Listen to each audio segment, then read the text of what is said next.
Merci d'être parmi nous. Maintenant, je vais vous présenter nos présentatrices et performeurs, Dr. Rachel Barr et Megan Ferris. Rachel et Megan sont avec l'École nationale de ballet et Baycrest.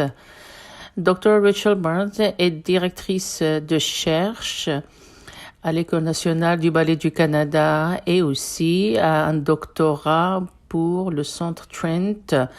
Et comme une artiste de danse, ça fait partie d'une équipe multidisciplinaire qui développe l'approche pour offrir la danse pour les personnes âgées.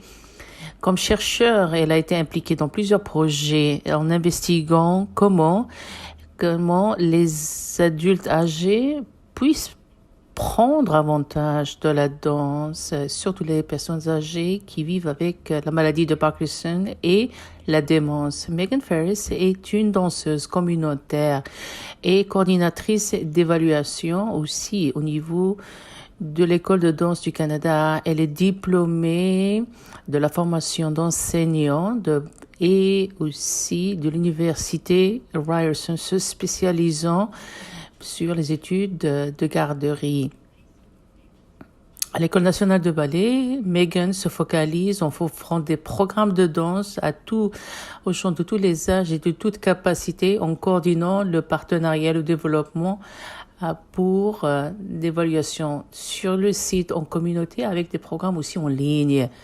Aussi, en enseignant dans l'école de ballet, aussi Megan est actuellement sur le corps professoral avec le programme d'enseignant et le programme d'associé. Bienvenue Megan et Rachel.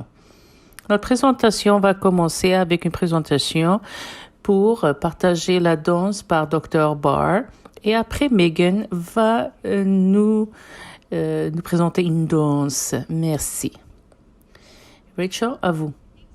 Merci Susan, bienvenue tous et toutes. Je sais que je parle pour moi et pour Megan pour dire on est ravis de vous présenter notre travail. On va commencer de la danse et ses avantages pour les adultes âgés et leur aidant naturel spécifiquement de partager la danse. Le programme que l'École nationale du Canada de ballet et aussi Baycrest ont développé ensemble. Juste pour vous parler un peu d'historique concernant l'organisation. L'École nationale du Canada du ballet est connue pour l'expertise de formation. Ils sont reconnus pour les programmes de ballet professionnels où on forme la prochaine génération de danseurs de calibre olympique et de plus en plus on se focalise notre expertise pour amener des initiatives de danse de haute qualité. Baycrest est connu pour son travail dans le soin gériatrique et la recherche gériatrique. En 2013, les deux organisations se sont réunies pour imaginer comment on peut amener l'excellence qu'on représente dans nos domaines pour un programme accessible de danse pour les personnes âgées qui autrement n'auraient pas accès à cette danse. Initialement, on a commencé avec des programmes pilotes en personne dans les centres de longue durée à Baycrest et éventuellement on est allé en offrant le programme dans la région de Toronto. Mais on a reconnu une limitation clé. C'est que nos experts enseignants comme Megan ne pouvaient pas voyager à travers tout le pays tous les jours pour partager nos programmes. Parce que nous avions un bon feedback concernant pour les Canadiens et dans l'intérêt de maximiser l'accessibilité de nos programmes, on a commencé en 2016 à faire l'expérience avec une offre en vidéo de notre danse. On a testé un petit peu initialement comme diffusion en direct, mais après on a enregistré des programmes de vidéo et avec les chercheurs à Trent University, à Peterborough et Brandon University au Manitoba pour se focaliser sur les communautés où nous savions que l'accès était assez restreint. Alors notre pilote était dans les régions rurales en fait.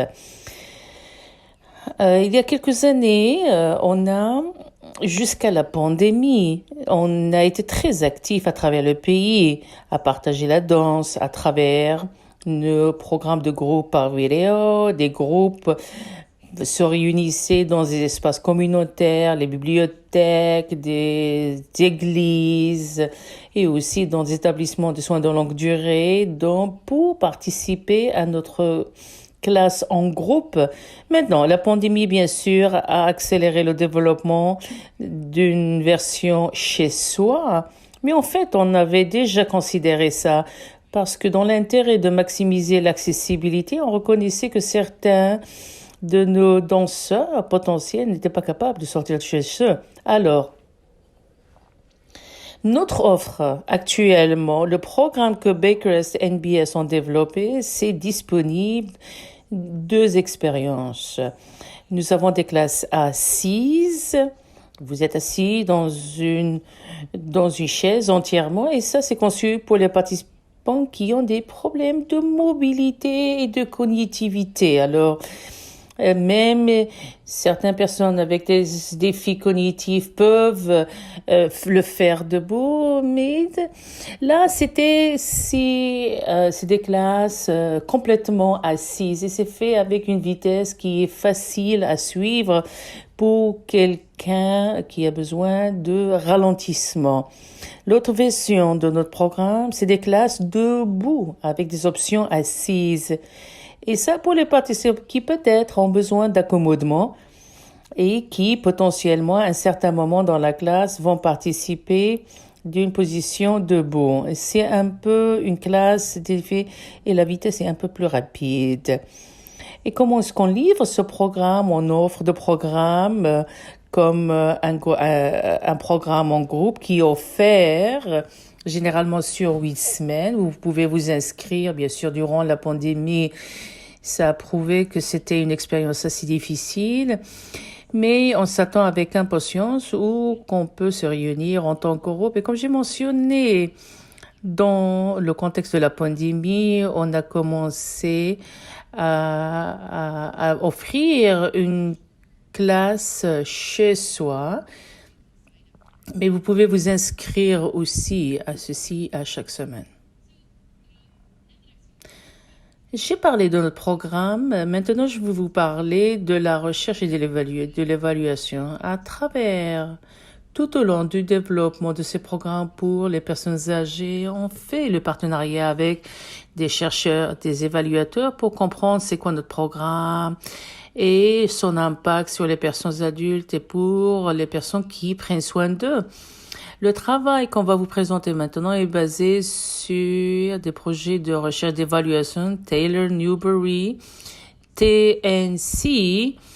Ce sont des évaluateurs pour les projets de danse dans la communauté qui est financé par Agence Sensei Canada.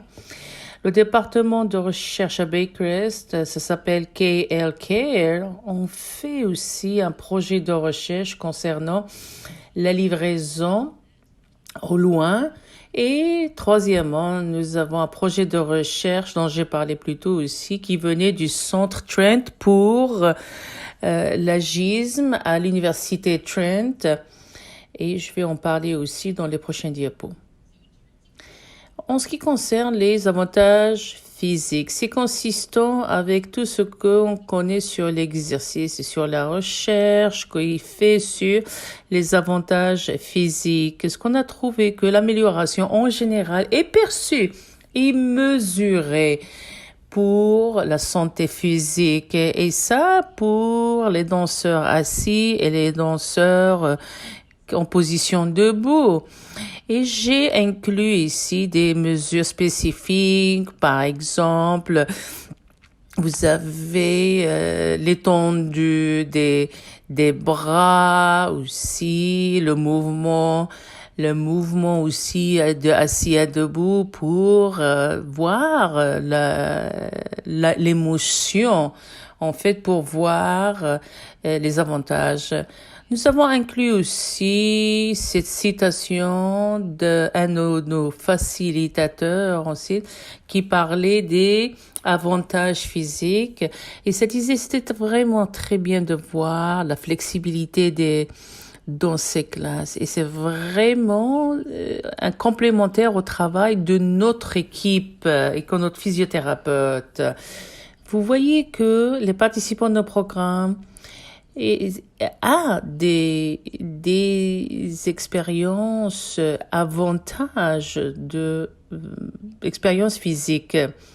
Concernant les avantages sur l'humeur, de notre KL Care, on a trouvé qu'on a une amélioration en général pour l'humeur et ça s'est trouvé aussi pour les programmes assis et les programmes et les classes assis debout. Et j'ai des réflexions des gens qui sont participés, c'est des témoignages. Il y a quelqu'un, ça m'a fait sentir bien, important pour mon moral durant la pandémie. Ça, c'est quelqu'un qui, dans chez soi.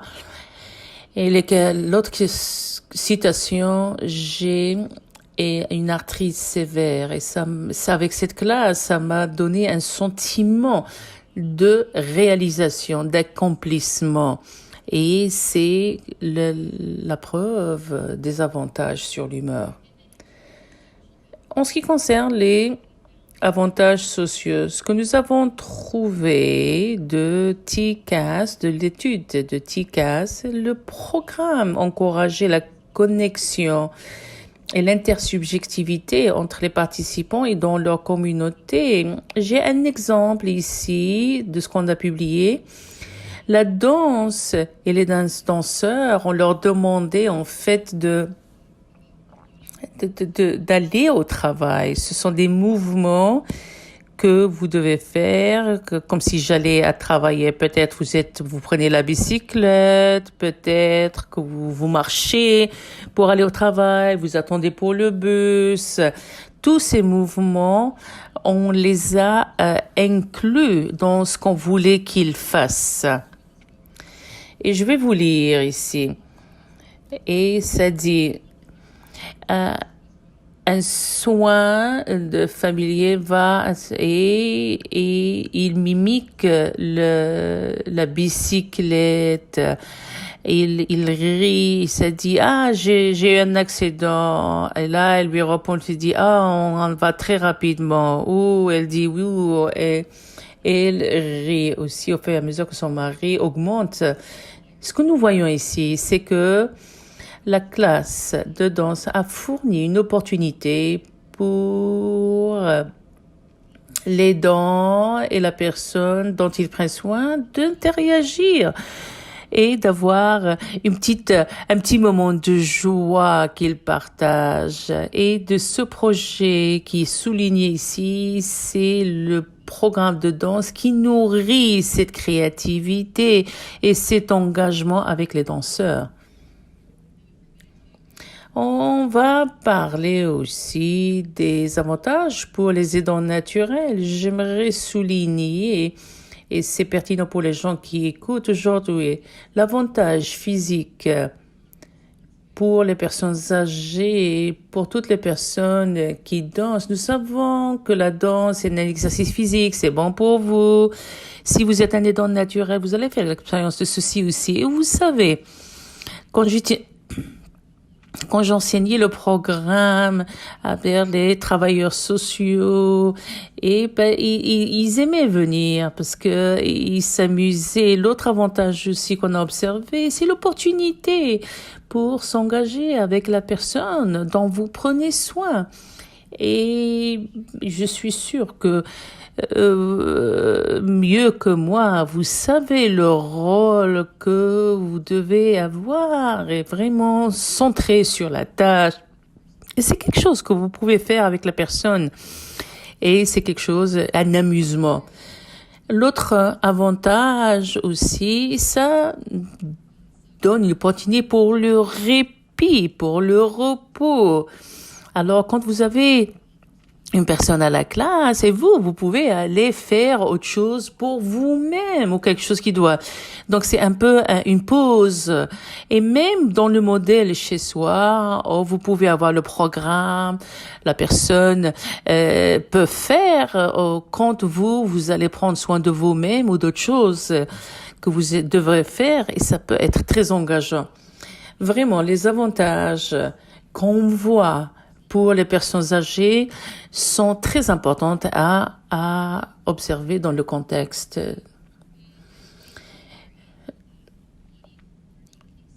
Je crois très bien dans l'expérimentation. Maintenant, on va aller à Megan.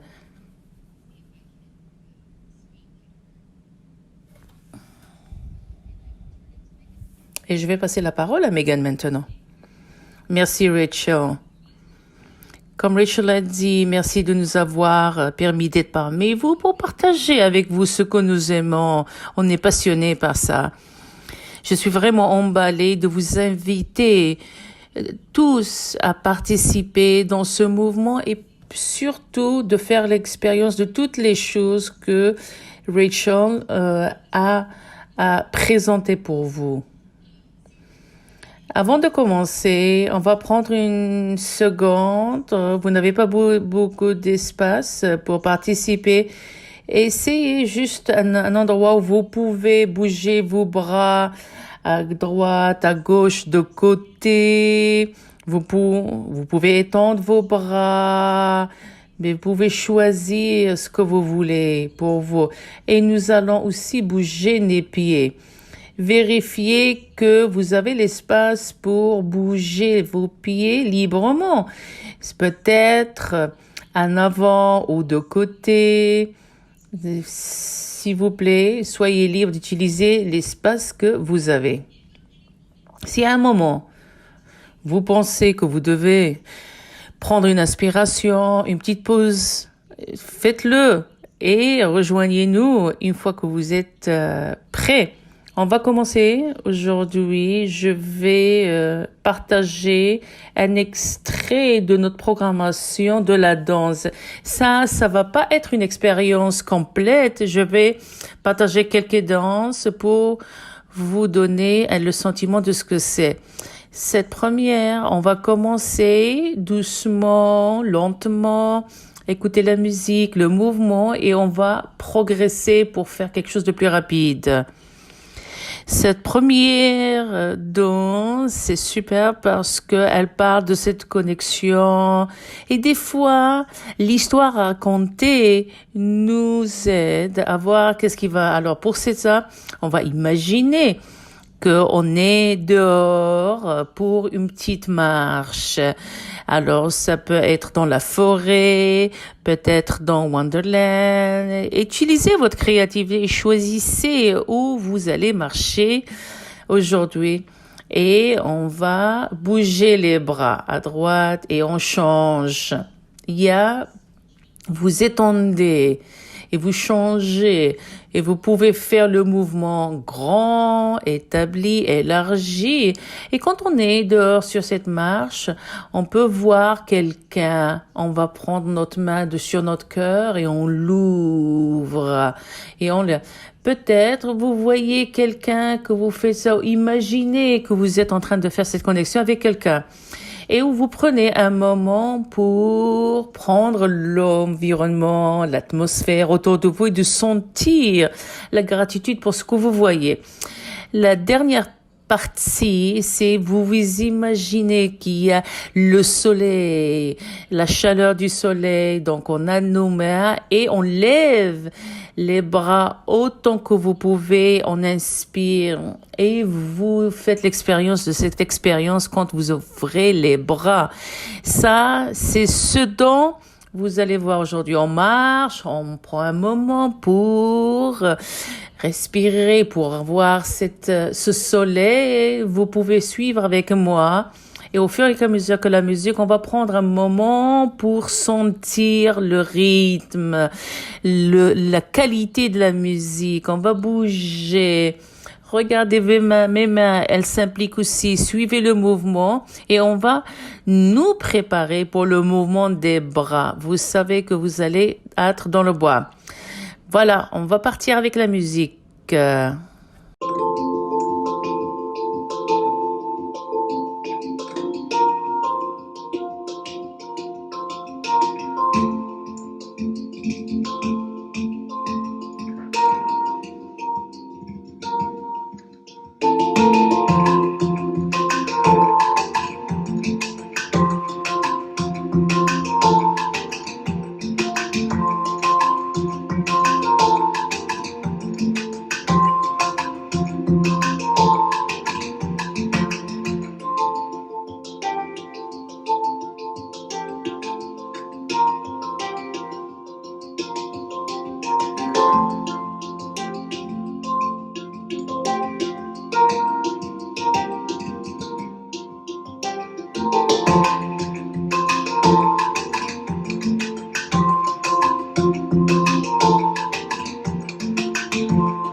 Très bien.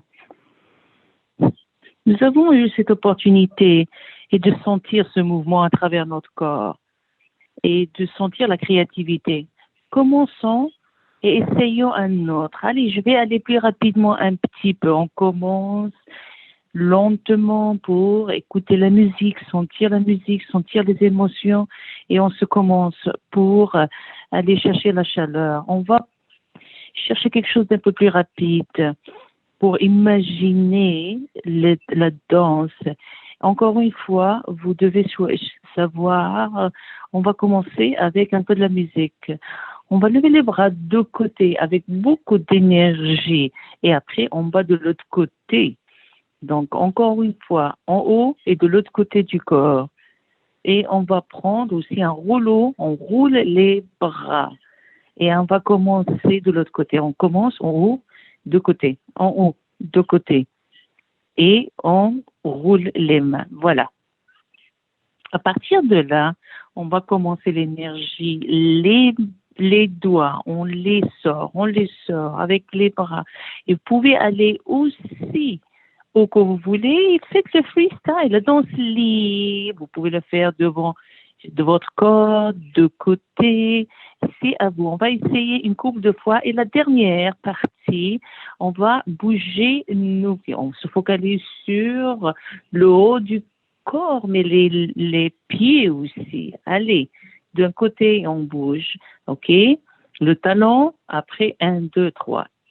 Le talon, 1, 2, 3. C'est ça le corps, c'est ça le rythme. 1, 2, 3. On va commencer. Alors, l'énergie dans le corps, le haut du corps, on roule. On a l'énergie, on lève les mains et on danse et on finit avec le mouvement des pieds.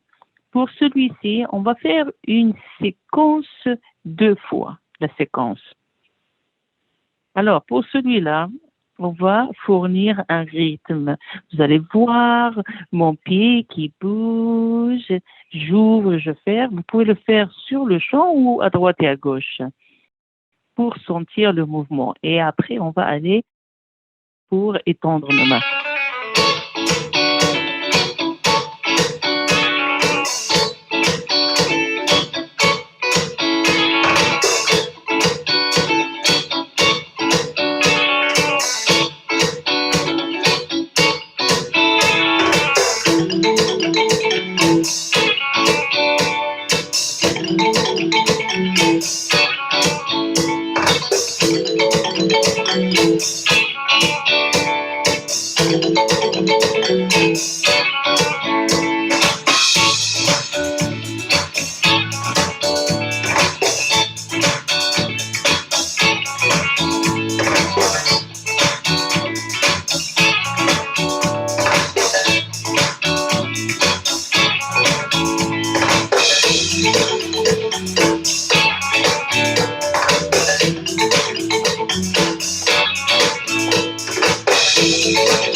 Très bien.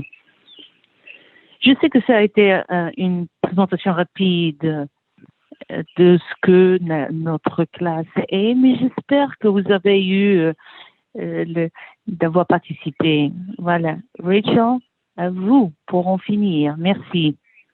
Merci Megan, merci. Ça, c'était beaucoup de plaisir. Je vais partager mon écran encore une fois. Alors, avec Megan, on vous a donné un peu l'encouragement pour commencer.